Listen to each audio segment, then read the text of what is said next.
Un intercanvi juvenil és una trobada de joves de diferents països de la Unió Europea. Troben durant 5 dies, 21 dies, normalment durant una setmana, 10 dies, per tractar diferents temàtiques. Poden ser temàtiques interculturals, temàtiques medioambientals, artístiques, inclusió social. Hi ha moltes temàtiques i el guai és que és aquest component intercultural on joves de diferents backgrounds, amb diferents cultures. Era tanti anni che insomma volevo partecipare ad un'esperienza del genere e finalmente quest'anno ho trovato il coraggio, era un progetto che mi ispirava e quindi mi sono buttata. Es troben com si fossin unes colònies internacionals per tractar aquesta temàtica amb educació no formal. Llavors no és el típic col·le que t'explica coses, sinó que al final és amb activitats, amb debats, amb una manera d'intercanvi entre ells, poden tractar aquestes temàtiques que són tan importants per la convivència europea.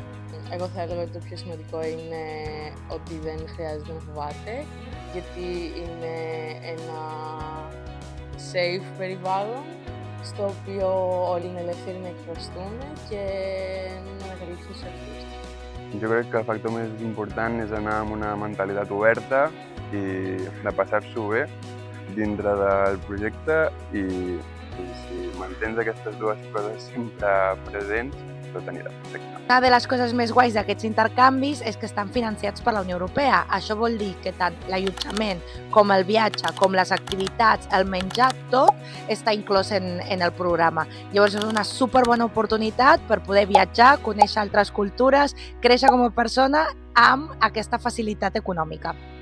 Es ist eine super intensive Zeit. Also man setzt sich sehr aktiv mit dem Thema auseinander und dafür muss man halt auch sehr viel Zeit investieren. Aber das ist eine sehr spaßige Zeit und ich würde sagen, das ist sehr cool.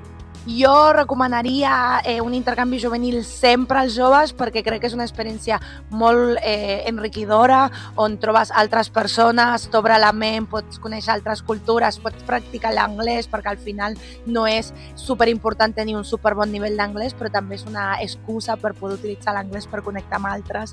Also man kann während dem Projekt sich dann immer mit Händen und Füßen verständigen und man lernt das auch ganz schnell. Θα το πρότεινα ανεπιφύλακτα, γιατί πρώτον βγαίνεις από το comfort zone σου, γνωρίζεις νέα άτομα και ανακαλύπτεις καινούργια θέματα. Sì, assolutamente sì, perché è una settimana diversa dalla nostra vita ordinaria e si imparano tante cose emotivamente, culturalmente e si ha la possibilità di conoscere tante persone con background diversi ed è una cosa speciale.